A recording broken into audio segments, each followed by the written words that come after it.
I've been detailing the station canopies, so stay tuned and all will be revealed.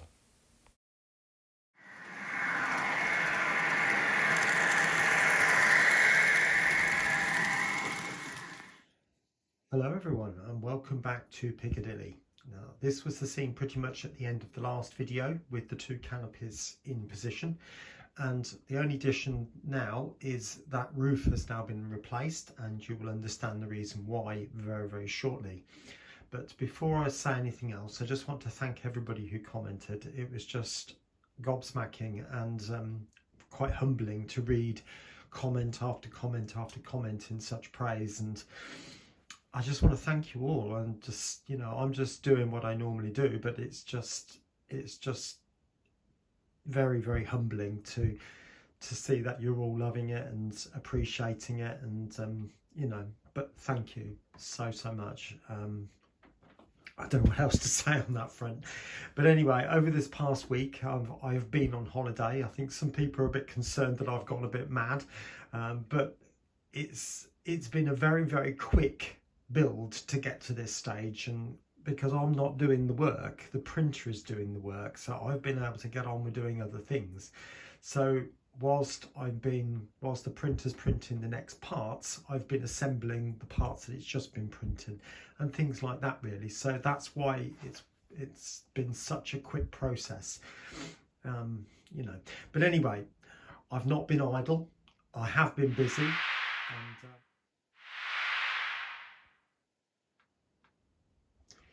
well, there we go. So all four roofs have now been positioned and been made to the same stage.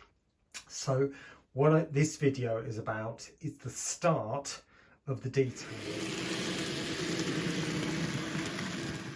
Right, let's move on. So first thing that I'm going to work on is this area at the top here. So obviously you've got the main canopy front here, the glazing there, and you've got the roof vent.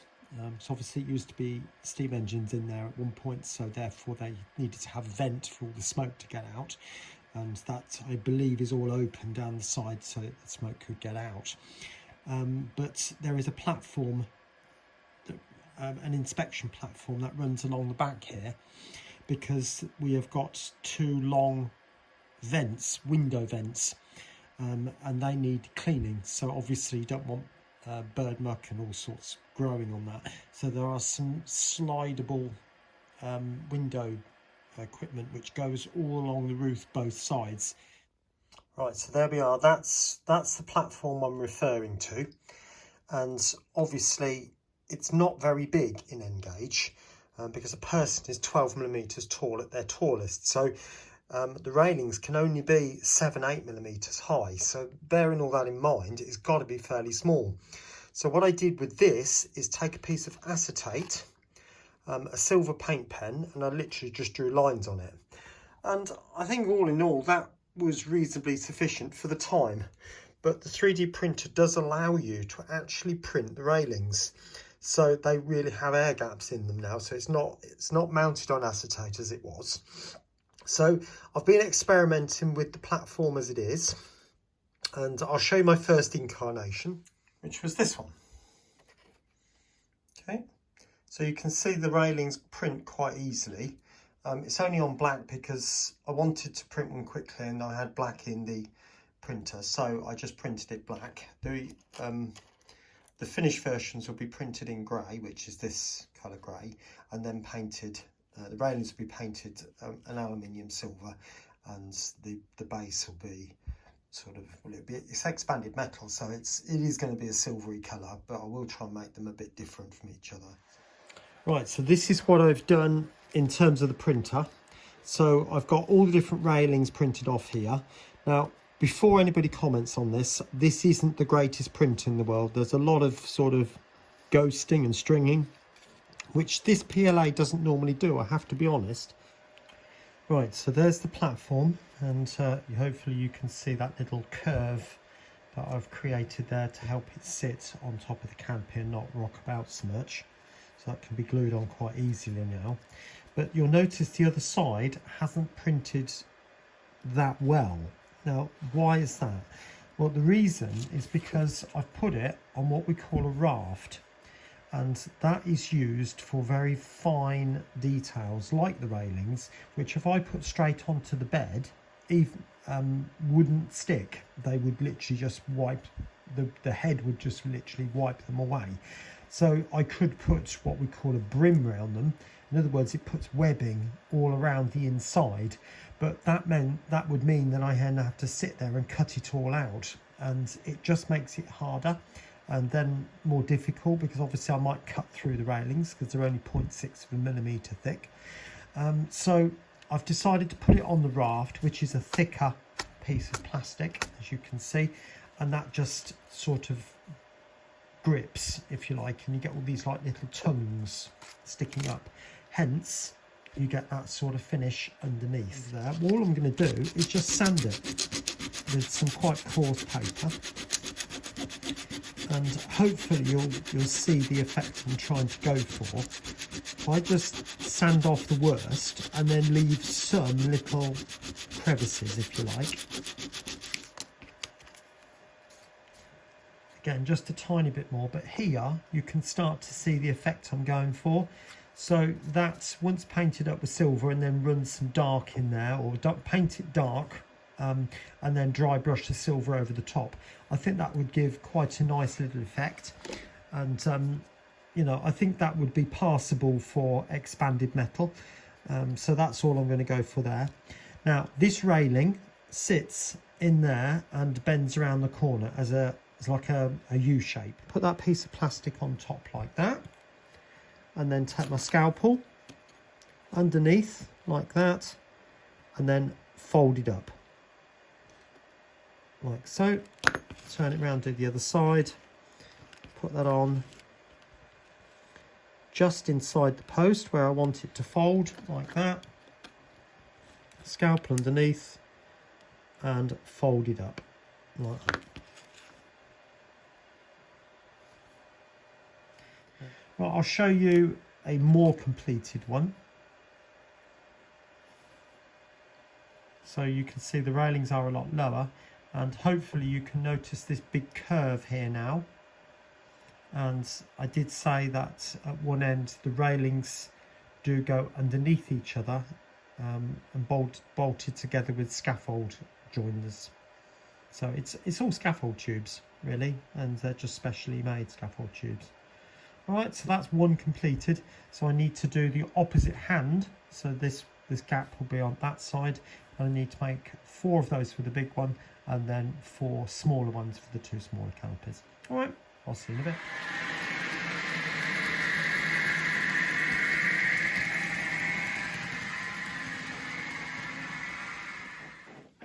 Right, next up I'm going to start looking at the glazing that goes across here. So there's going to be one piece there where the rule is, and then another piece underneath, and then the same on each. So there's 2 that sort of sit like that, one above the other. Okay, now I'm measuring inside the outside, the gabley bit, so that comes to 482 millimeters on this one, and the width, making sure I get up against a truss, is 30 mil, and just to double check that's on the same on the bottom, yeah, 30 mil. So 482 by 30 mil, and there's 4 on this one, 4 on that one, and then those ones obviously be a tad smaller still. Right, so there's all the strips cut out, ready for the canopy. This is for the long one. I've still got to do the 2 short ones. So I'm going to super glue them on by just dabbing a little bit of super glue here and there, just all the way down. And then what I might do is just go over with the black lines, because it does look a little bit detached, and I think the black lines would just help it to sort of seat on there, if you know what I'm saying. So I will get that done, and I will come back to you shortly. Well, a bit of a disaster has taken place. I stuck the acetate on with super glue, and I was quite delicate in the way I put it on. I put 2 blobs on, odd ones here and there, not all of them by any means, and then I went across with a piece of something just to smooth it all out, so it evened out the super glue. And yet when I put this on, I sort of put it in like that, leveled it this way before I put it down. So once I got it lined up and it was flush, it was fitting to the back of the stop, if you like, Then I just pushed it down and pressed it down, and I've got all this clouding going on. You can see it, and it's on that one as well, and it was on this canopy too. I don't mind a tiny bit, but not as much as that. I mean, that one's got a little bit on it, just there. But I'm not going to worry about that because it's just a little bit. But this one, I'm going to have to do that again. But if I can get this off, it is just a bit too much. I might see if I can get it out. I'll have to see.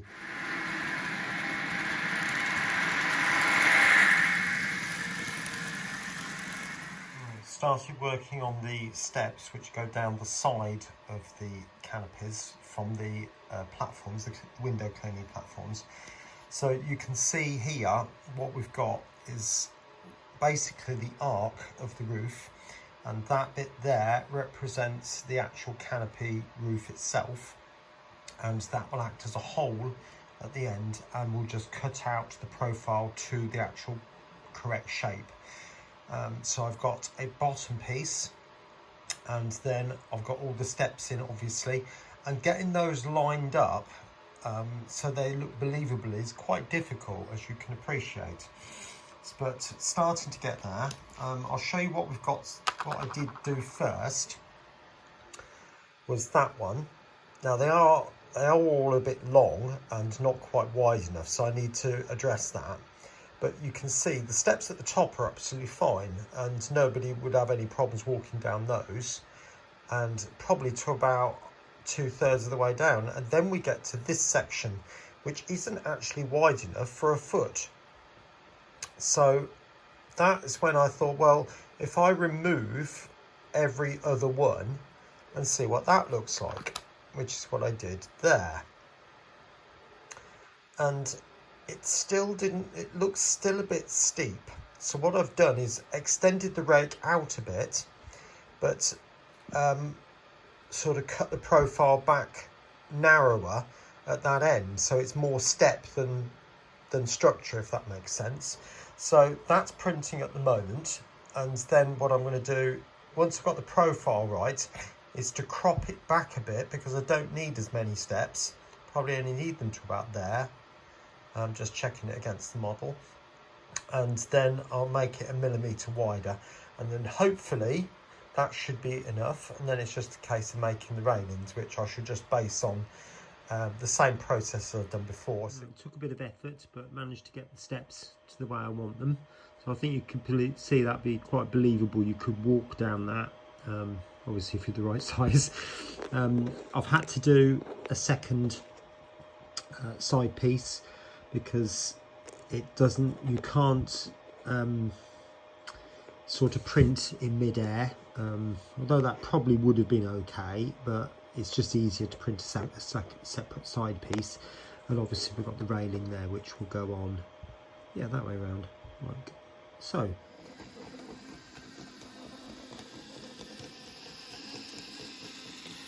There we go then. So the extra details are almost done. So you can see the glazing's in, and as I mentioned before, it does have a little bit of whitening. I think it might be oxidation of some description or another, but I can't think from what. This is glued on with the Gorilla Glue, like I said, and it's still done it a little bit, but I don't mind a tiny bit. That's probably the biggest patch, and I've got rid of most of it, but I think that's probably okay. The windows are never going to be absolutely perfect, are they? Actually, I just spotted that bit is still there, but again, I'm really not that fussed by it, to be honest. I've gone over each of the joints with a Sharpie pen or other marker type pen, just to hide any glue marks, and I think that's achieved it quite well. And you can see quite in there now. You can get an idea of what that's going to look like. I'll turn the lights on in a minute so you can see that. Now going on to the platforms, if you like, the work platforms. And of course I've got the window cleaning equipment to put on, and there's going to be some rails put along there. And the start of the steps, that's the only two set. that's the only set produced at the minute, and that needs to be obviously painted up and then glued on properly. Still need to find out what goes on down here, and that obviously needs to be glued in so that the railings actually connect up, that sort of thing. But it's getting there bit by bit. And I did mention I put a new roof on there that's slightly slipped out of position. I need to do some remedial work to the wall over there to make that all fit properly. This is going to be replaced. This is going to be replaced. There's going to be some work going down the joint here. In fact, I think there's another lift tower here which needs to go on, and so it's just the top of it, but nevertheless it's there, so that'll need to be fitted.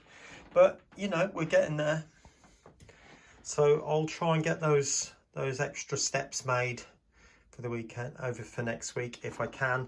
I've obviously got the platforms to put on there, the work platforms. They're all the kit's already made, if you like, so I've just got to cut them out and print them, or cut them off the sprue, if you like, fit them together and then paint them up and fit them on. So, you know, bit by bit. Anyway, I'll give you a shot of the station as it's looking now, like that. So I'm quite pleased with the way that's looking. And I'll give you a nighttime shot as well. Right. Well, it isn't actually nighttime, but I think it's dark enough to give you a flavour of what that's going to look like now, so you can start to see the light shining out through the top of the canopy.